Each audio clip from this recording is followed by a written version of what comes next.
Message எடுக்கலாம் அப்படின்னு சொல்லி நான் யோசிச்சுட்டு இருக்கும்போது ஆண்டவர் எனக்கு வெளிப்படுத்தின ஒரு விஷயத்தை வந்து கொஞ்சம் ரொம்ப பெருசாக ப்ரீஃபாக வந்து எடுக்க சொல்லியிருந்தார். அப்போது என்ன எடுக்கலாம் அப்படின்னு நான் யோசித்தப்போ அதை உங்களுக்கு புரிகிற மாதிரி எளிமையான வழியில் வந்து நான் சொல்லலாம்னு சொல்லி ஆசைப்படுறேன். எடுத்தவங்க எல்லாருமே வாசிக்கலாம். மார்க் 4ஆம் அதிகாரம் 35லிருந்து 41 வசனங்கள் வரைக்கும் நம்மளாம் சேர்ந்து வாசிக்க போகிறோம்.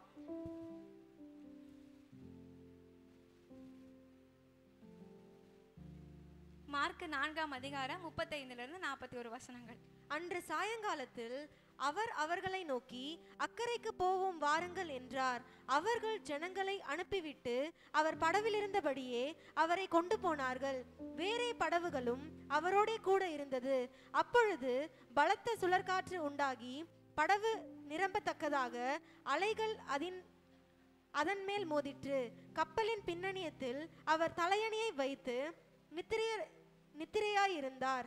அவர்கள் அவரை எழுப்பி, போதகரே, நாங்கள் மடிந்து போகிறது, உமக்கு கவலை இல்லையா என்றார்கள். அவர் எழுந்து காற்றை அதட்டி கடலை பார்த்து, இறையாதே, அமைதலாயிரு என்றார். அப்பொழுது காற்று நின்று போய் மிகுந்த அமைதல் உண்டாயிற்று. அவர் அவர்களை நோக்கி, ஏன் இப்படி பயப்பட்டீர்கள்? ஏன் உங்களுக்கு விசுவாசம் இல்லாமற் போயிற்று என்றார். அவர்கள் மிகவும் பயந்து, இவர் யாரோ, காற்றும் கடலும் இவருக்கு கீழ்ப்படுகிறதே என்று ஒருவரோடொருவர் சொல்லிக் கொண்டார்கள். ஆமேன். ஒரு ஆமேன் சொல்லலாமா? ஆமேன். சரி, பக்கத்துல பார்த்து கேளுங்களேன், இருக்கிறீங்களான்னு கேளுங்களேன். ஓகே, எல்லாரும் சந்தோஷமா இருப்பீங்கன்னு சொல்லி நான் நம்புறேன். ஸோ இந்த மெசேஜோட டாபிக் என்ன அப்படின்னா, எடுத்தவங்க வந்து வாசிக்கலாம். சங்கீதம் 46ஆவது அதிகாரம் 10வது வசனம்.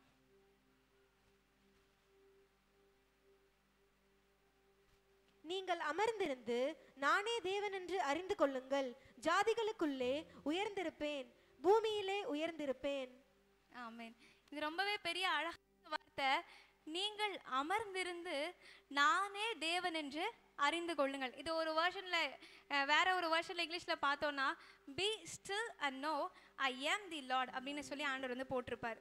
ஸோ இந்த வார்த்தைகள் வந்து பழைய ஏற்பாட்டில் அந்த காலத்துக்கு சூழலுக்கேற்ப எழுதப்பட்டிருந்தாலும் இன்றைக்கும் நம்மளுடைய வாழ்க்கையில் ரொம்ப பொருத்தமானதா, ரொம்ப ஏற்புடையதாக இந்த வார்த்தை வந்து இருக்குன்னு நான் சொல்லுவேன். எத்தனை பேர் வந்து அதை ஏற்றுக்கொள்ளுகிறீங்க? அல்லேலூயா. இந்த மெசேஜோட டாபிக் என்ன அப்படின்னா, நம்ம வர்ஷிப்பில் கூட பார்த்தோம், நீங்கள் உங்களுடைய பிரசன்னத்தில் அமர்ந்திருந்து நீங்கள் செய்கிற யுத்தத்தை பார்ப்ப அப்படின்னு சொல்லி கூட நம்ம ஆராதித்தோம். ஸோ இந்த வசனத்தோட டாபிக் என்ன அப்படின்னா, அமர்ந்திருங்கள். நான் திரும்ப சொல்கிறேன், இந்த மெசேஜோட டாபிக் என்ன அப்படின்னா, அமர்ந்திருங்கள். ஸோ அமர்ந்திருக்கோம் அப்படின்னா சும்மாவே நம்ம அமர்ந்திருக்கிறது அப்படி கிடையாது. தேவ சமூகத்தில் அமர்ந்திருந்து அவரை துதிச்சு பாடுறது, தேவ சமூகத்தில் அவருடைய பாதத்தில் உட்கார்ந்து அவரை புகழ்றது, தேவ சமூகத்தில் அவருடைய பாதத்தில் உட்கார்ந்து அவரை உயர்த்துறது, இதுதான் அமர்ந்திருங்கள் அப்படின்ற அந்த வேர்டோட மீனிங். ஸோ இந்த நம்மளுடைய வாழ்க்கையில் நம்ம எதை வேணால் செஞ்சுருவோம், ஆனால் அமைதியாக மட்டும் சில சுச்சுவேஷன்ஸில் என்ன பண்ண முடியாது, நம்மளால் வந்து இருக்கவே முடியாது. நம்ம என்ன நம்ம வீட்டில் என்ன சொன்னாலும் நம்ம என்ன பண்ணிடுவோம், சம்டைம்ஸ் வந்து எல்லாத்தையும் நம்ம செஞ்சுருவோம். ஆனால் சும்மா மட்டும் என்ன பண்ண முடியாதுன்னா சில சூழ்நிலையில் நம்மளால் இருக்கவே முடியாது. நம்மளுடைய வாழ்க்கையில் 2 விதமான பிரச்சனைகள் இருக்குது. ஒன்று நாமளாக க்ரியேட் பண்ணிக்கிறது, அதாவது நம்மளால் வர்றது. இன்னொன்று தானாக அனுமதிக்கப்படுகிறது. ஸோ 2 விதமான பிரச்சனைகள் இருக்குது. இதன் வழியாக எல்லாருமே வந்து கடந்து போயிருப்பீங்க. ஸோ நிறைய இடத்துல பைபிளை நம்ம பார்த்தோம் அப்படின்னா, நீங்கள் சும்மா இருங்க, கர்த்தர் உங்களுக்காக யுத்தம் பண்ணுவார் அப்படின்னு போட்டிருப்பாங்க. இப்போ மோசே கிட்ட கூட ஆண்டவர் ஒரு காரியத்தை சொல்லி அனுப்புவார். ஒரு பார்ட்டு மட்டும்தான் அங்கே மோசே செய்கிற மாதிரி இருக்கும், ஆனால் மற்ற எல்லா பார்ட்டுமே ஆண்டவர் தான் அங்கே செய்கிற மாதிரி இருக்கும். எத்தனை பேர் அதை நம்புறீங்க? ஹல்லேலூயா. ஸோ நம்ம பைபிளில் சாதனை படித்த நிறைய பேரை வந்து பார்க்கலாம்.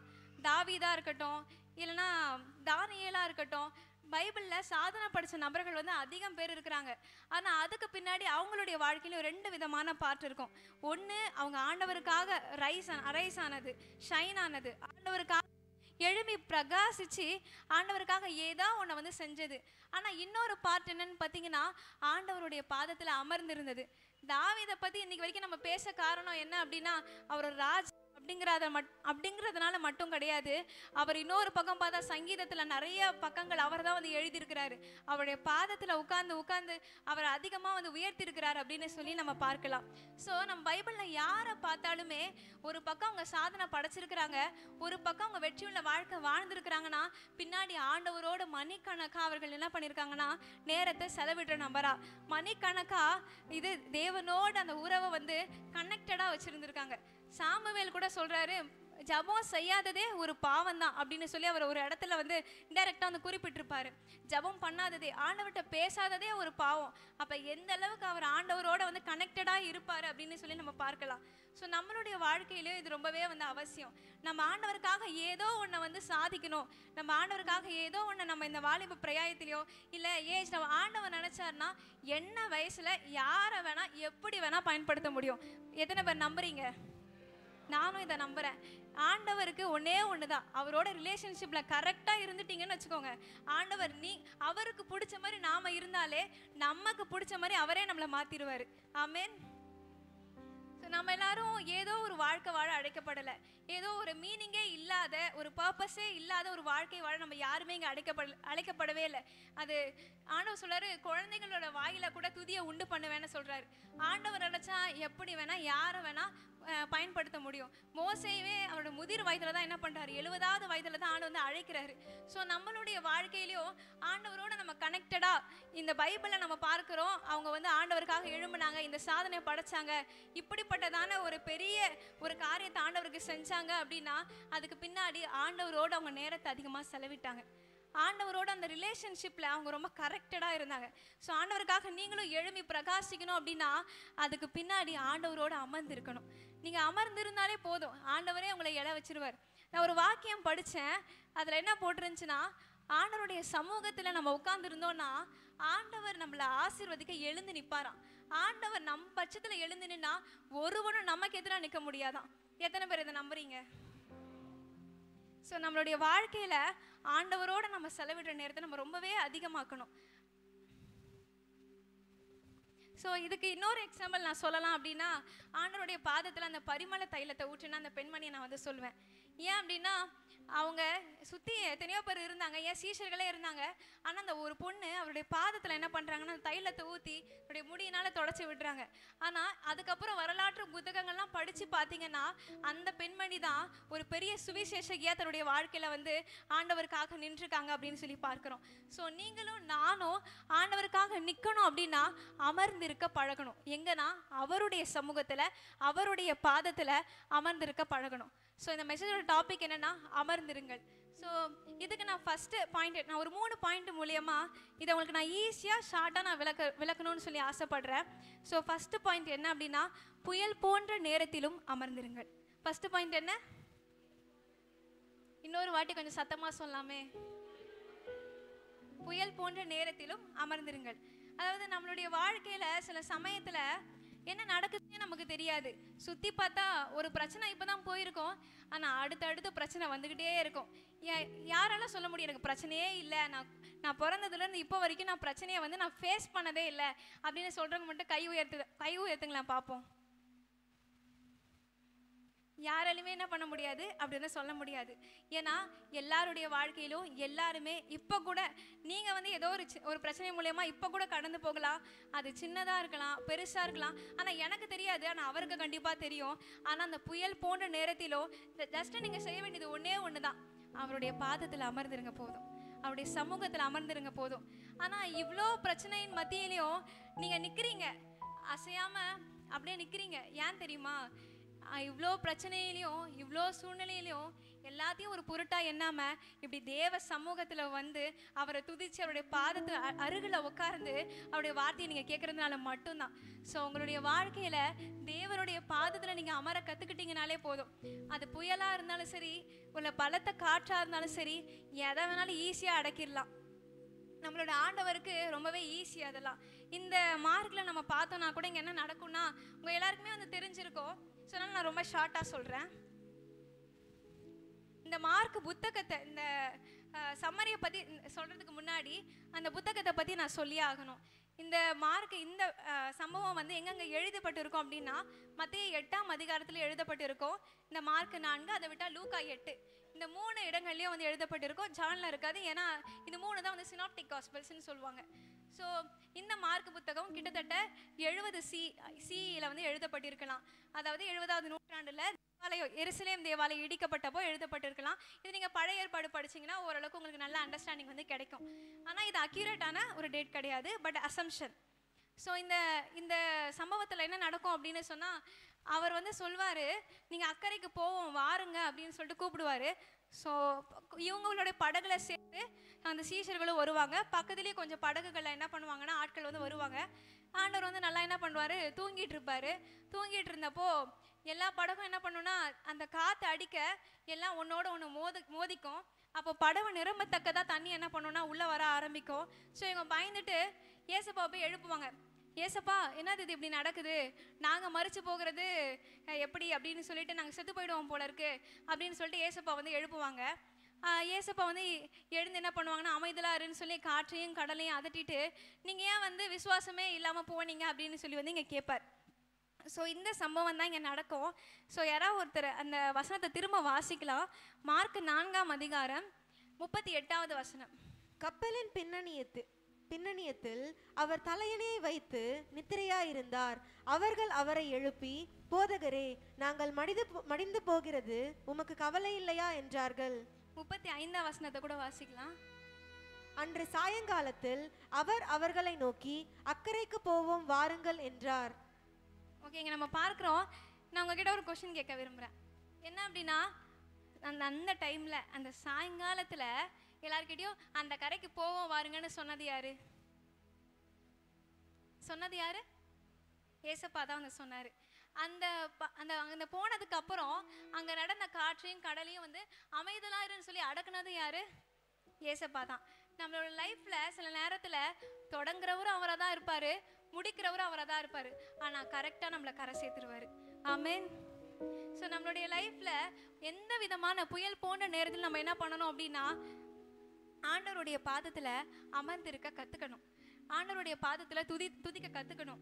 ஏதாவது ஒரு பிரச்சனை வருதா, நமக்கு இருக்கிற ஒரு நார்மலான ஒரு ஹேபிட் என்ன தெரியுமா? ஏதாவது ஒரு பிரச்சனை வருதா, ஃப்ரெண்ட்ஸுக்கு ஃபோன் பண்ணி சொல்ல வேண்டியது, இல்லை பாஸ்டருக்கு ஃபோன் பண்ணி ஜெபிச்சுக்கங்க பாஸ்டர், உடனே அவங்களுக்கு ஃபோன் வந்துடும். இல்லையா, நமக்கு தெரிஞ்சவங்க எல்லாருக்குமே இப்படி ஒரு பிரச்சனை எல்லாருக்கிட்டையும் சொல்லிட்டு கடைசியாக வந்து, ஆண்டவரே எனக்கு ஒரு பிரச்சனை, ஆண்டவரே என்னால் இதுக்கு மேலே ஒன்றும் பண்ண முடியல ஆண்டவரேன்னு சொல்லி கடைசியாக வந்து ஆண்டவர்கிட்ட நிற்போம். ஆனால் இனி அப்படி இல்லை. ஏதாவது ஒரு பிரச்சனை வருதா, முதல்ல ஆண்டவர்கிட்ட போயிட்டு அவரோட பாதத்தில் உட்காந்து, ஆண்டவரே எனக்கு தெரியும், ஏன்னா வசனம் சொல்லுது நீ சொல்ல ஆகும், கட்டளையிட நிற்கும்னு சொல்லி, அதனால நீங்கள் உங்களுக்கு தெரியும் ஆண்டவர் இந்த பிரச்சனை என்னன்னு சொல்லி அப்படின்னு சொல்லி ஃபஸ்ட்டு நம்ம ஆண்டவர்கிட்ட சொல்லும்போது, அது புயலாக இருந்தாலும் பெருங்காற்றாக இருந்தாலும் கடலாக இருந்தாலும் எதுவாக இருந்தாலும் இப்படின்றதுக்குள்ள ஆண்டவர் என்ன பண்ணிடுவார்னா, அதை அமைதலாருன்னு சொல்லி ஒரே அடியாக அணைச்சிருவார். ஸோ எத்தனை பேர் இதை வந்து நம்புறீங்க? ஸோ எங்களோட லைஃப்பில் நீங்கள் வந்து என்ன விதமான சூழ்நிலை வேணால் நீங்கள் கடந்து போகலாம், என்ன புயல் போன்ற பிரச்சனைகளில் எந்த ப்ராப்ளமில் வந்து கடந்து போகலாம். ஆனால் ஆண்டவருடைய பாதத்தில் மட்டும் அமர கற்றுக்கோங்க. அந்த புயல் கூட அது வந்த இடமே தெரியாத அளவுக்கு அது அமைதியாயிடும். நம்மளுடைய லைஃப்பில் சில சமயம் வந்து சூழ்நிலைகள் வந்து நமக்கு புரியவே புரியாது. ஏன் அப்படின்னா, சில 2 விதமான பிரச்சனைகள் நான் சொன்னேன். ஒன்று வந்து நம்மளால் வர்றது, இன்னொன்று ஆண்டவரால் அனுமதிக்கப்படுகிறது. ஆண்டவருக்கு வந்து எல்லா காரியத்தையும் ஈஸியாக வந்து செஞ்சு முடிக்க முடியும்.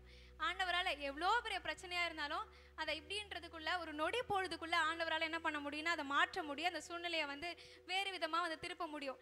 ஆனாலும் சில சமயங்களில் ஆண்டவர் சில பிரச்சனைகள் நமக்கு வந்து அனுமதிப்பார். ஏன் தெரியுமா? அவரால் முடியாதுன்னு கிடையாது. ஏன்னா ஏன் ஆண்டவருக்கு வந்து எல்லாமே வந்து ஈஸி தான். ஆனால் அது மூலியமாக ஏதோ ஒன்று கற்றுக் கொடுக்க, அந்த பிரச்சனை சில நேரங்களில் வந்து நம்ம வாழ்க்கையில் வர பிரச்சனைகள் வந்து தீரவே தீராது. ஒன்று முடிஞ்சா ஒன்று இப்போ தானே இது முடிஞ்சது அப்படின்னு சொல்லி நம்ம யோசிக்கிற நேரத்துக்குள்ளே அடுத்தடுத்து வந்துக்கிட்டே இருக்கோம். ஆனால் அந்த பிரச்சனையின் மத்தியிலையும் ஆண்டவர் நம்ம விசுவாசத்தில் ஸ்ட்ராங்காக வந்து நிற்க வைப்பார். அந்த பிரச்சனை வந்தும் நம்மளை சேதப்படுத்தாது. அது நம்ம பக்கத்தில் இருந்துமே நம்மளை அணுக முடியாத அளவுக்கு ஆண்டவர் வந்து மாற்றுவார். ஸோ சில பிரச்சனைகள் வந்து நம்மாலே உருவாகிறதும் உண்டு, சிலவற்றை ஆண்டவர் தடுக்காம அனுமதிப்பதும் உண்டு.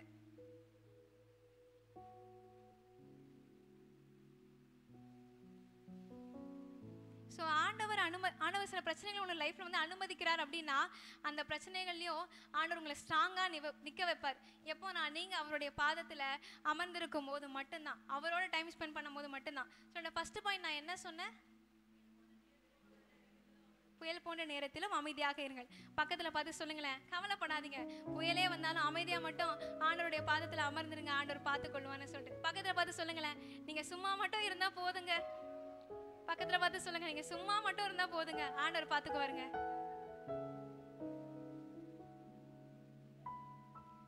சோ ரெண்டாவது பாயிண்ட் என்ன அப்படின்னா,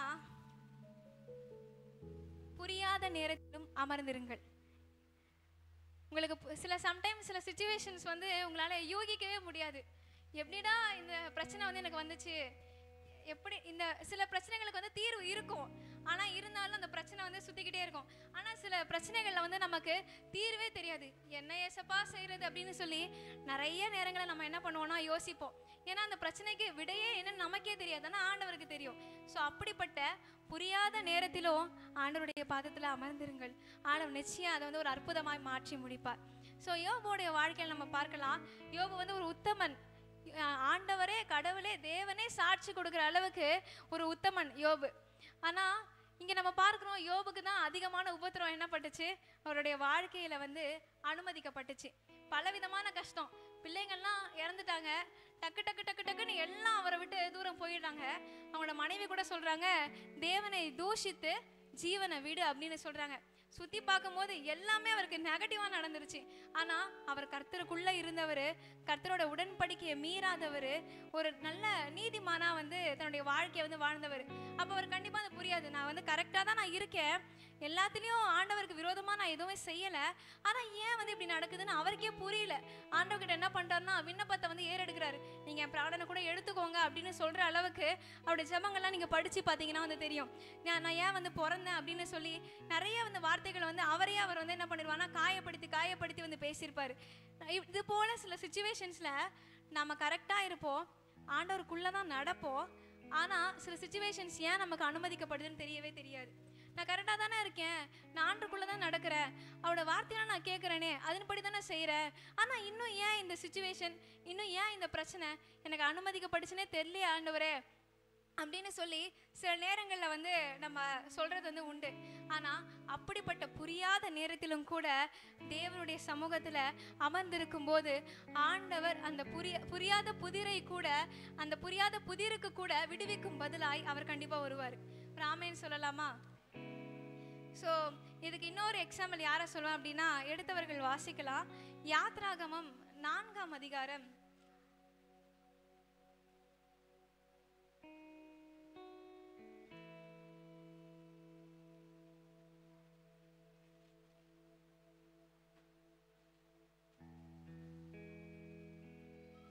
21வது வசனத்தை வாசிக்கலாம். 1ஆம் அதிகாரம் 21வது வசனம்.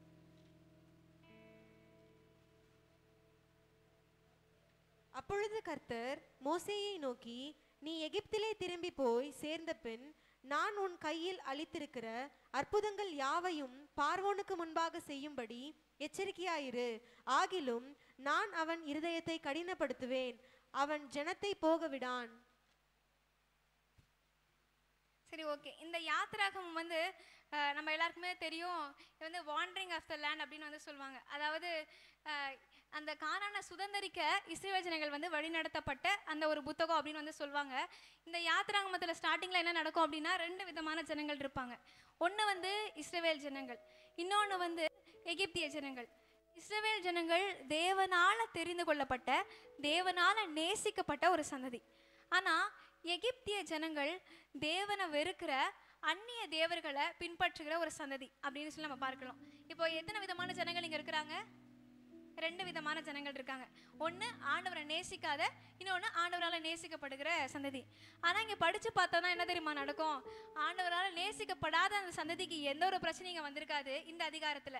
ஆனால் ஆண்டவரால் நேசிக்கப்படுகிற இஸ்ரவேல் ஜனங்களுக்கு தான் இங்கே வந்து ஒரு பெரிய உபத்திரவம் நடந்திருக்கும். எகிப்திய ஜனங்கள் எந்த அளவுக்கு இவங்களுடைய பாப்புலேஷனை வந்து அழிக்க முடியுமோ, எந்த அளவுக்கு இவங்களை ஒடுக்க முடியுமோ அந்த அளவுக்கு வந்து அவங்கள வந்து துன்பப்படுத்துவாங்க. நமக்குள்ள ஒரு கேள்வி நார்மலாகவே வரலாம், ஏன் இது ஆண்டவரால் நேசிக்கப்படாத அந்நிய தேவர்களை பின்பற்ற அருவருப்பான சந்ததிக்கு எந்த ஒரு பிரச்சனையும் வரல. ஆனால் ஆண்டவரால் நேசிக்கப்படுகிற ஒரு சந்ததிக்கு ஏன் இங்கே வந்து ஒரு பிரச்சனை வருதே? இத்தனைக்கும் சர்வ வல்லமை உள்ளவர், வானத்தையும் பூமியும் படைத்தவர், ஆனால் அவருக்கு இந்த பிரச்சனை வந்திருக்குதே ஏன் அப்படிங்கிற ஒரு கேள்வி நம்ம எல்லாருக்குள்ளேயும் வந்து இருக்கலாம். அது ஒரு புரியாத ஒரு சூழ்நிலை. நீங்கள் ஹிஸ்டாரிக்கல் புக்ஸ்லாம் படித்து பார்த்தீங்கன்னா தெரியும், அந்த நேரத்தில் அங்கே இருந்த மக்கள் ஒரு நாளைக்கே ஒரு 10 பேராவது சூசைட் அட்டன் பண்ணிக்குவாங்களாம். அப்படி விதமான ஒரு ஒடுக்கம், அப்படி விதமான ஒரு அடிமைத்தனத்தில் வந்து அந்த இஸ்ரவேல் ஜனங்கள் வந்து இருந்தாங்களாம். ஆனால் அவங்க என்ன தெரியுமா பண்ணாங்க? அந்த புரியாத சூழ்நிலையிலையும் வாசிக்கலாம். யாத்ராகமம் 1ஆம் அதிகாரம் 23 25 வசனங்கள். யாத்ராகமம் 1 23 25.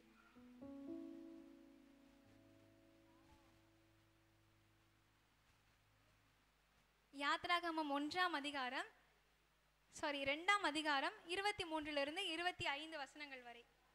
சில காலம் சென்ற பின் எகிப்தின் ராஜா மரித்தான். இஸ்ரவேல் புத்திரர் அடிமைத்தனத்தினால் தவித்து முறையிட்டு கொண்டிருந்தார்கள். அவர்கள் அடிமைத்தனத்திலிருந்து முறையிடும் சத்தம் தேவ சந்நிதியில் எட்டினது. தேவன் அவர்கள் பெருமூச்சை கேட்டு தாம் ஆபிரகாமோடும் ஈசாக்கோடும் யாக்கோபோடும் செய்த உடன்படிக்கையை நினைவு கூர்ந்தார்.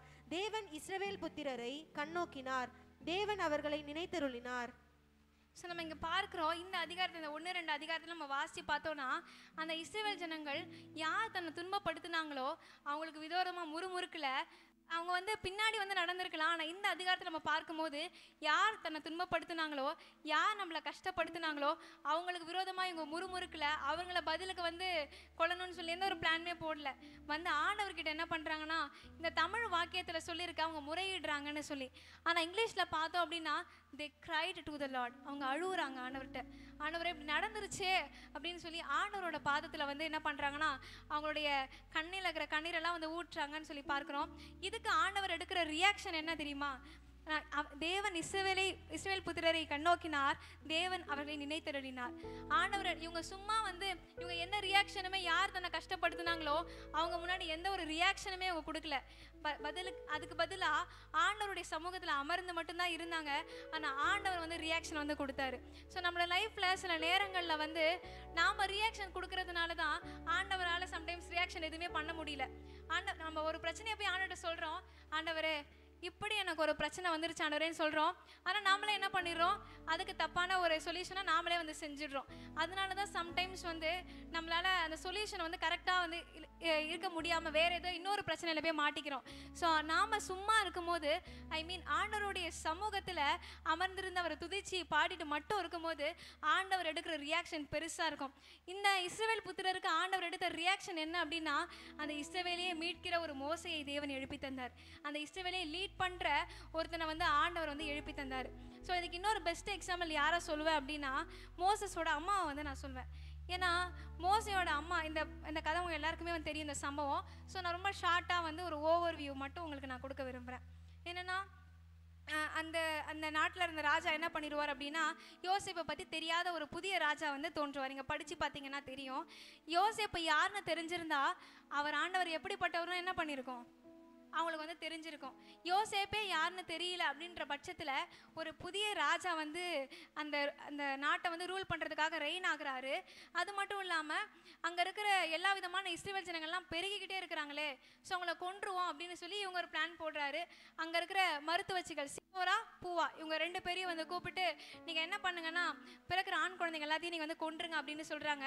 இதில் தான் ஒருத்தராக மோசையோட அம்மா என்ன பண்ணுறாரு அப்படின்னு சொன்னால், தன் குழந்தைய வந்து ஐயோ கொன்றுவாங்களே அப்படின்னு சொல்லி ஒரு நாணல் பெட்டிக்குள்ளே வச்சு அவங்க என்ன பண்ணுறாங்கன்னா அந்த கரையில் வந்து அமுச்சு விட்டுறாங்க. ஆனால் இந்த மருத்துவச்சிகள் வந்து ஆண் பிள்ளைகளை வந்து கொள்ளலை. இது வேற சைடு. ஆனால் நான் ஒரு பார்ட்டை மட்டும் தான் நான் வந்து எடுக்க விரும்புகிறேன். இங்கே வந்து அந்த கரைக்கு போன உடனே அந்த இளவரசியோட கையில் வந்து அது கிடைக்குது, அந்த பார்வோருடைய குமாரத்தி கையில் வந்து அது கிடைக்குது. அதுக்கப்புறம் அந்த மோசையோட அம்மா கிட்டேயே என்ன பண்ணுதுன்னா அந்த குழந்தை வந்து வளர்ப்புக்காக வந்து போகுது. ஸோ இந்த சம்பவத்தை நீங்கள் நார்மலாக பார்த்தோம் அப்படின்னா இது பெருசாக தெரிஞ்சுக்காது. ஆனால் இந்த சம்பவத்தை நம்ம உற்று நோக்கி பார்த்தோன்னா ஒரு தாய்க்கும் சேய்க்கும் இருக்கிற உறவு ரொம்பவே கனெக்டடானது, ரொம்ப ஆழமானது. இப்போது தன் குழந்தை என்ன ஆகுமோ ஏதாகுமோன்னு தெரியாத நிலையில தான் என்ன பண்ணுறாங்கன்னா அந்த பெட்டிக்குள்ளே வச்சு வந்து அமுச்சு விடுறாங்க. அந்த குழந்தை வந்து திரும்ப கிடைக்குது அப்படின்னும் போது அவங்க இங்கே என்ன பண்ணியிருக்கணும், ஆக்சுவலாக அழுதுருக்கணும். இந்த குழந்தை என்கிட்டே வந்து வளருது அப்படின்னு ஒரு சந்தோஷத்தையாவது அவங்க என்ன பண்ணியிருக்கணும், எக்ஸ்பிரஷனில் வந்து தெரிவிச்சிருக்கணும். ஆனால் அவங்க என்ன பண்ணலன்னா அவங்களுடைய குழந்தை தான் காட்டிக்காமலே எந்த ஒரு ரியாக்ஷனையுமே கொடுக்காமலே ஜஸ்ட் அவங்க என்ன பண்ணுறாங்கன்னா வாங்கிட்டு வீட்டுக்கு போயிடுறாங்க. ஸோ சம்டைம்ஸ் வந்து புரியாத நேரத்தில் நம்ம என்ன பண்ணணும்னா ஆண்டவருடைய சமூகத்தில் அமர்ந்திருக்க வந்து பழகணும். நம்ம எந்த ரியாக்ஷனையும் உலகத்தில் நம்ம எடுக்கவே வேணாம். உலகத்தில் நம்ம எந்த ரியாக்ஷனையும் எடுக்க வேணாம். ஆண்டவருடைய சமூகத்தில் மட்டும் இப்படியே துதிச்சு பாடி ஆண்டவருடைய சமூகத்தில் அவருடைய பாதத்தில் மட்டும் நம்ம அமர்ந்திருக்கும் போது மட்டும் ஆண்டவர் அவரே தேவன் என்று உங்கள் வாழ்க்கையின் மூலியமாக உங்கள் கண்கள் மட்டுமல்ல அந்நிய கண்களும் கண்டு ஆச்சரியப்படத்தக்க விதமாய் அவர் மாற்ற வல்லவராய் இருக்கிறார். ஸோ இதே தான் நம்ம அண்ணாளுடைய வாழ்க்கையிலையும் பார்க்கலாம். நம்ம சாமியரோட அம்மா அண்ணாளுடைய வாழ்க்கையில பார்த்தோம்னா இதே தான் நடந்திருக்கும். அவங்களுக்கு வந்து குழந்தையே வந்து பிறந்திருக்காது. ஒருவேளை சரீரத்தில் பிரச்சனையா இல்லை என்ன பிரச்சனைனே புரியாத ஒரு சிச்சுவேஷன்ல தான் அந்த இதய பாரத்தை எடுத்துட்டு போயிட்டு ஆண்டவர் சமூகத்தை வேறு யாருக்கிட்டையுமே அவங்க புலம்பவே இல்லை. போயிட்டு அந்த ஆசிரியர்கிட்ட கூட அவங்க புலம்பல. அந்த ஆசிரியர் என்ன நினச்சிக்கிட்டு இருக்காருன்னா இவங்க வந்து ஏதோ குடிச்சிட்டு இருப்பாங்க போல இருக்கு அப்படின்னு சொல்லிட்டு தான் அவங்கள விரட்டுறாங்க. ஆனால் ஆண்டவருடைய சமூகத்தில் உட்காந்து என்னுடைய கண்ணீரை வந்து அவங்க ஊத்துறதை வந்து நம்ம பார்க்குறோம். ஆனால் அதுக்கு அந்த புரியாத நேரத்தில் கூட ஏன்னா ஆண்டவர் தான் எல்லாம் கைமீறி போச்சு. ஒரு குழந்தை அப்படின்றது ஆண்டவர் நினைச்சா மட்டும்தான் அது முடியும். எல்லாம் கைமீறி போச்சு. ஆண்டவருடைய சமூகத்துல மட்டும் உட்காந்து அவங்க அழ ஆரம்பிச்சாங்க. அதுக்கு அந்த பட்டணத்துக்கே ஒரு தீர்க்கதரிசியை ஆண்டவர் அவர்கள் மூலியமாக எழுப்பி தந்தார். ஸோ நம்மளுடைய வாழ்க்கையில புரியாத நேரத்திலும் நம்ம ஆண்டவருடைய சமூகத்துல வந்து அமர்ந்திருக்க வந்து பழகணும் அப்படின்னு சொல்லி நான் உங்க மத்தியில வந்து வைக்க விரும்புறேன். ஸோ ஃபர்ஸ்ட் பாயிண்ட் நான் என்ன சொன்னேன்? புயல் போன்ற நேரத்திலும் அமர்ந்திருங்கள். ரெண்டாவது பாயிண்ட் புரியாத நேரத்திலும் அமர்ந்திருங்கள். மூணாவது பாயிண்ட் என்ன அப்படின்னா புன்னகையான நேரத்திலும் அமர்ந்திருங்கள். நம்மளுடைய கிறிஸ்டியானிட்டியில் 2 விதமான டைப்ஸ் ஆஃப் பீப்புள் வந்து இருப்பாங்க. ஒருத்தவங்க யாருன்னா பிரச்சனைகள் வர்றப்போ தான் ஆண்டவரை போய் தேடுவாங்க. இன்னொருத்தவங்க யாருன்னா ரொம்ப சந்தோஷமா இருந்தால் மட்டும்தான் ஆண்டவர் தேடுவாங்க. ஆண்டவரை இதை நீங்கள் கொடுத்துட்டீங்கப்பா, தேங்க்யூ தேங்க்யூ தேங்க்யூன்னு சொல்லி எப்போ வந்து நமக்கு சந்தோஷமா இருக்குமோ அப்போ மட்டும்தான் ஆண்டவரை போய் தேடுவாங்க. ஆனால் இன்னொரு விதமான ஜனம் எப்படின்னா எப்போ வந்து கஷ்டம்லாம் வருதோ அப்போ மட்டும்தான் ஆண்டவர் கண்ணுக்கே தெரிவார். இப்படிப்பட்டதான 2 டைப்ஸ் ஆஃப் பீப்புள் வந்து நமக்குள்ளே வந்து இருக்கிறாங்க. ஆனால் நான் சொல்கிறேன் புன்னகையான நேரத்திலும் அமர்ந்திருங்கள். அந்த புரியாத நேரத்திலையும் அந்த அன்னாள் வந்து ஆண்டோடைய பாதத்தில் தான் அழுதாங்க. அதுக்கு ஆண்டவர் ஒரு குழந்தைய கொடுத்ததுக்கு அப்புறமா அவங்க என்ன செஞ்சாங்க தெரியுமா? எடுத்தவங்க வாசிக்கலாம். 1 சாமுவேல் 2ஆம் அதிகாரம் 1-3 வசனங்கள். 1 சாமுவேல் 2ஆம் அதிகாரம் 1-3 வசனங்கள். அப்பொழுது அன்னாள் ஜெபம் பண்ணி என் இருதயம் கர்த்தருக்குள் களி கூறுகிறது, என் கொம்பு கர்த்தருக்குள் உயர்ந்திருக்கிறது, என் பகைஞரின் மேல் என் வாய் திறந்திருக்கிறது, உம்முடைய இரட்சிப்பினாலே சந்தோஷப்படுகிறேன். கர்த்தரை போல பரிசுத்தமுள்ளவர் இல்லை, உம்மை அல்லாமல் வேறொருவரும் இல்லை, எங்கள் தேவனைப் போல ஒரு கன்மலையும் இல்லை. இனி மேட்டுமையான பேச்சை பேசாதிருங்கள், அகந்தையான பேச்சு உங்கள் வாயிலிருந்து புறப்பட வேண்டாம். கர்த்தர் ஞானமுள்ள தேவன், அவர் செய்கைகள் யதார்த்தம் அல்லவோ. ஆமென். இவங்க என்னது நம்ம பண்றாங்க? புரியாத நேரத்திலையும் ஆண்டவர் சமூகத்துல தான் வந்து உட்காந்து அழுதாங்க. பிரச்சனையான நேரத்தில் ஆண்டவர் சமூகத்துல தான் உட்காந்து அழுதாங்க. அதுக்கப்புறமா ஆண்டவர் ஒரு குழந்தைய கொடுத்ததுக்கு அப்புறமாவும் எங்கே தான் போனாங்க? ஆண்டவர் சமூகத்தில் தான். ஆண்டவரை உயர்த்துறதை வந்து நம்ம பார்க்குறோம். ஸோ உங்களோட லைஃப்பில் பிரச்சனையான நேரத்தில் மட்டும் கிடையாது, சந்தோஷமான நேரத்துலேயும் ஆண்டவர் சமூகத்தில் உட்கார்ந்து பாருங்கள். நீங்கள் தான் இந்த உலகத்திலே ஒரு பெரிய சாதனை வந்து படைக்க போகிறீங்க.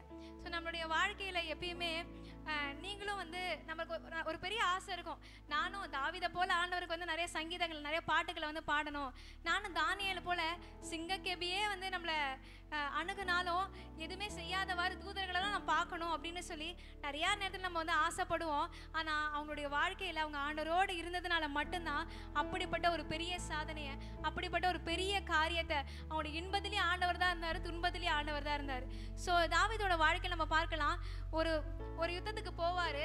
அங்கே போயிட்டு ஆண்டோட பாத்தில் உட்காந்து அழுவார். அந்த குகையில் ஆண்டவரே நீங்கள் தான் ஏதாவது பண்ணணும் அப்படின்னு சொல்லி அவர் உயர்த்தி வந்து அழுவார். அதுக்கப்புறமா அந்த யுத்தத்தில் ஜெயிச்சுட்டு வந்துடுவார்.